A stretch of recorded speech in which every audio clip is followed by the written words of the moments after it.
بنگلہ دیش کے پارلیمانی انتخابات صرف اقتدار کی جنگ نہیں، یہ انتخابات دراصل ملک کی شناخت اور مستقبل کا فیصلہ ہیں۔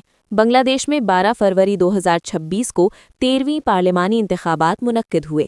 پارلیمان، جسے جاتیہ سنسد کہا جاتا ہے، اس کی کل نشستیں 350 ہیں، مگر انتخابات صرف 300 نشستوں پر ہوتے ہیں، جبکہ 50 نشستیں خواتین کے لیے مخصوص ہیں۔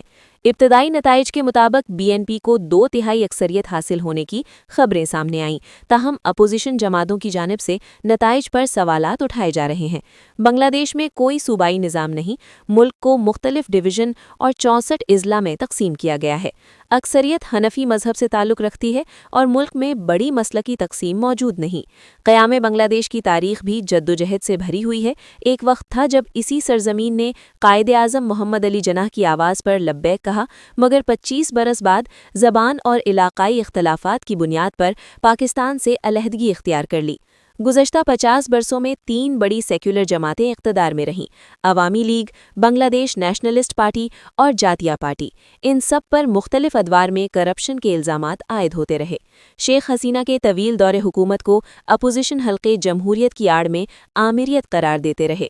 2024 کے احتجاج کے بعد ان کی حکومت کا خاتمہ ہوا۔ جماعت اسلامی اور اس کی طلبہ تنظیم اسلامی چھاتر شبر احتجاجی تحریک کا نمایاں حصہ رہیں۔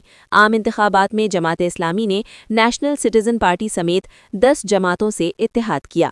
نتائج کی رات ایک ڈرامائی صورتحال دیکھنے میں آئی۔ ابتدائی گنتی میں جماعت اسلامی اور اس کا اتحاد بڑی تعداد میں نشستوں پر آگے بتایا جا رہا تھا، مگر رات گئے نتائج کا رخ تبدیل ہوتا دکھائی دیا اور بی این پی کے امیدواروں کو کامیاب قرار دیا جانے لگا۔ عالمی سطح پر بی این پی کو فوری مبارکباد دی گئی، جبکہ سرکاری سطح پر مکمل نتائج کا اعلان کا انتظار جاری ہے۔ تجزیہ کاروں کا کہنا ہے کہ یہ انتخابات صرف حکومت بنانے کے لیے نہیں، بلکہ بنگلہ دیش کے نظریاتی مستقبل کا تعین کریں گے۔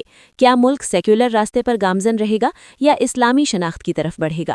سوال یہ بھی اٹھایا جا رہا ہے کہ کیا متنازع نتائج سے سیاسی استحکام ممکن ہے؟ خطے کی سیاسی مثالیں اس حوالے سے کئی خدشات کو جنم دیتی ہیں۔ بنگلہ دیش کا یہ انتخابی مرحلہ محض اقتدار کی منتقلی نہیں، بلکہ ایک تاریخی موڑ ثابت ہو سکتا ہے۔